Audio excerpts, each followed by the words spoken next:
এক জঙ্গলে থাকতো এক সিংহ।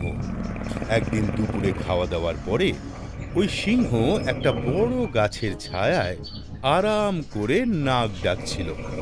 তখনই একটা গর্ত থেকে একটা ইঁদুর বেরিয়ে এলো। ইঁদুরটা এদিক ওদিক দেখলো, আর তারপর ওর চোখ পড়ল ওই ঘুমন্ত সিংহর দিকে। ওই ঘুমন্ত সিংহকে দেখে ইঁদুর ভয় পাওয়ার বদলে খুশি হয়ে গেল। আরে বাহ, জঙ্গলের রাজা বেশ ভালোই দেখছি নিশ্চিন্তে ঘুম দিচ্ছে। ওনার উপরে লাফালাফি করতে দেখছি ভালোই মজা পাবো। আর তারপরে আমি বন্ধুদেরকে গিয়ে বলবো আজকে আমি জঙ্গলের রাজার পিঠের ওপরে খেলে ধুলে আসছি। আর ইঁদুরটা ওই ঘুমন্ত সিংহের ওপরে উঠে পড়ল আর এদিক ওদিক দৌড়তে লাগলো।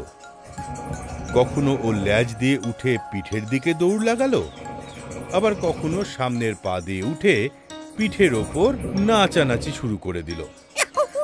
আরে দারুণ লাগছে, কি মজা পাচ্ছি। আরে দারুণ লাগছে, বাবা বাবা, লাফাই লাফাই আরো লাফাই। সিংহ বেশ জোরে একটা গর্জন করলো। আমার পিঠে কে দৌড়দৌড়ি করছিস? হ্যাঁ? সিংহের গর্জন শুনে ওই ইঁদুর ভয় পেয়ে নিজের গর্তে পালিয়ে গেল। সিংহ এদিক ওদিক দেখল, কিন্তু ও কাউকেই দেখতে পেল না। সিংহ আবার নাক ডেকে ঘুমোতে লাগলো। ইঁদুরটা আবার গর্ত থেকে বেরিয়ে সিংহের কাছে গেল আর লেজের দিক দিয়ে সিংহের পিঠে উঠে আবার নাচানাচি শুরু করলো। এবার কিন্তু সিংহ ঘুমোচ্ছিল না, ও ঘুমোনোর নাটক করছিল। সিংহ ধীরে ধীরে নিজের চোখ খুলল, কিন্তু ইঁদুরটা বুঝতেও পারল না যে সিংহ জেগে আছে। ও মনের আনন্দে নাচানাচি করতে করতে সিংহের সামনের দিকে চলে গেল। তখনই সিংহটা ওর থাবা দিয়ে ওকে আটকে দিল।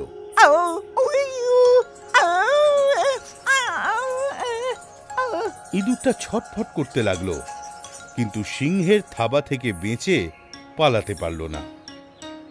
ইঁদুরটাকে থাবায় আটকে রেখে সিংহ আবার গর্জন করল। সিংহ বলল, আরে মূর্খ ইঁদুর, তুই কি জানিস না যে আমি হলাম এই জঙ্গলের রাজা? তুই আমার ঘুম নষ্ট করেছিস, আর তাই জন্যে তোর একটাই শাস্তি হবে যে আমি তোকে খেয়ে নেব। না মহারাজ, আপনি আমায় খাবেন না। আমি একটি ছোট্ট ইঁদুর, আমাকে খেয়ে তো আপনার পেটও ভরবে না। আমায় ক্ষমা করে দিন। কিন্তু তুই আমার ঘুম নষ্ট করেছিস। মহারাজ, আমার ভুল হয়ে গেছে, আমি আর কোনোদিন এমন ভুল করব না। আপনি যদি আমায় ছেড়ে দেন তাহলে আমি আপনার উপকার কোনোদিন ভুলবো না। আর একদিন না একদিন আমি আপনার সাহায্য করবই। ইঁদুরের মুখ থেকে সাহায্য করার কথা শুনে সিংহ জোরে জোরে হাসতে লাগলো, আর হাসতে হাসতে বলল, আরে ছোট্ট ইঁদুর, তুই আমার কি সাহায্য করবি? তুই তো নিজেই এত ছোট যে তোরই কারোর সাহায্য না হলে চলবে না। এই মুহূর্তে আমার পেট ভর্তি, এই জন্য আমি তোকে ছেড়ে দিচ্ছি। আর যদি কোনোদিন আমার ঘুম নষ্ট করিস, আমি তোকে ছাড়বো না, তোকে খেয়ে ফেলবো। সিংহ ইঁদুরকে নিজের থাবা থেকে মুক্ত করে দিল, আর ইঁদুর নিজের গর্তে ফিরে গেল।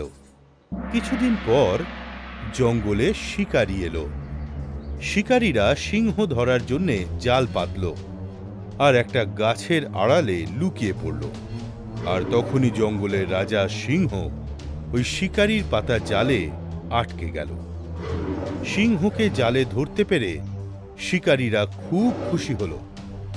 সিংহ জোরে জোরে গর্জন করতে লাগলো।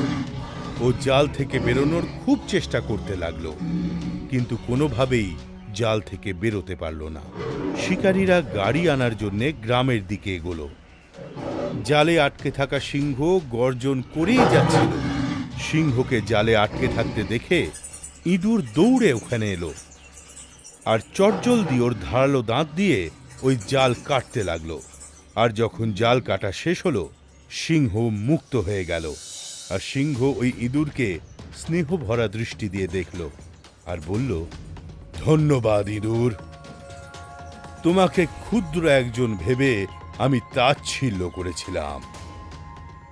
আমাকে ক্ষমা করে দাও বন্ধু। আজ থেকে তুমি হলে এই জঙ্গলের ছোট রাজা। ধন্যবাদ মহারাজ, এটা তো আমার কর্তব্য ছিল। আচ্ছা, আমি তাহলে আসছি। হ্যাঁ, আরে ছোট রাজা, তুমি এখন যাচ্ছ কোথায়? আমার পিঠের ওপর নাচানাচি করবে না? ততক্ষণে শিকারীরা গাড়ি নিয়ে চলে আসে।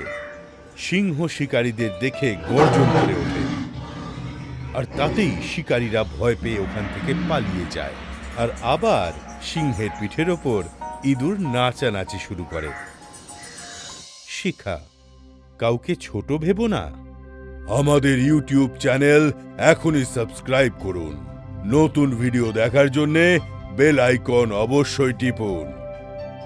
আপনারা আমাদের ভিডিওর ওপর অবশ্যই কমেন্ট দিন, আর ভিডিওগুলো লাইক করে নিজের বন্ধুদের সাথে অবশ্যই শেয়ার করুন।